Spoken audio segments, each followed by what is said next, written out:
So this next word study is just a small one. Has to do with the word origin, or in the English element, original.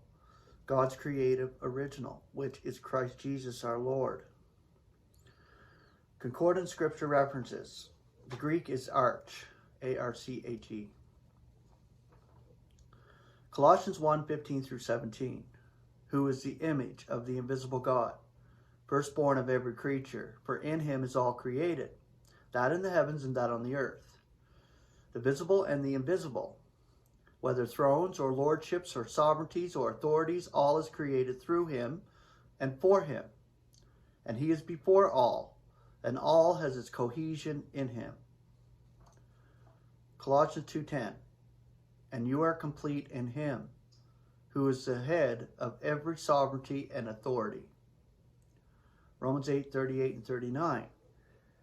For I am persuaded that neither death nor life, nor messengers nor sovereignties, nor the present, nor what is impending, nor powers, nor height, nor depth, nor any other creation will be able to separate us from the love of God in Christ Jesus our Lord.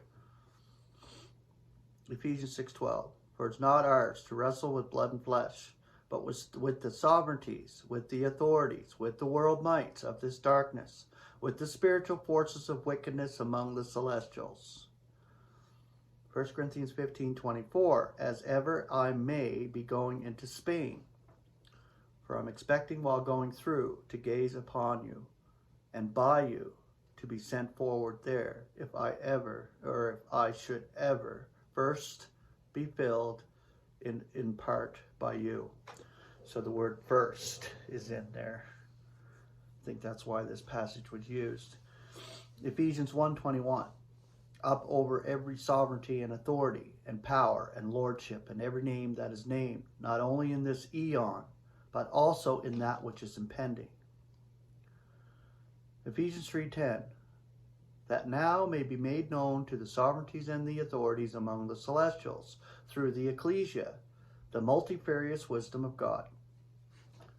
Colossians 2:15, stripping off the sovereignties and authorities, with boldness he makes a show of them, triumphing over them in it.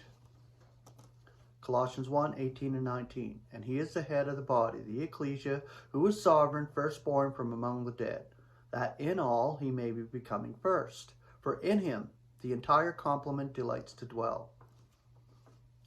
2 Thessalonians 2:13. Now we ought to be thanking God always concerning you, brethren, beloved by the Lord, seeing that God prefers you from the beginning for salvation, in holiness of the Spirit and faith in the truth. And the last one, Philippians 4:15. Now you Philippians also are aware that in the beginning of the evangel, when I came out from Macedonia, not one ecclesia participates with me in the matter of giving and getting, except you only.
Mm-hmm.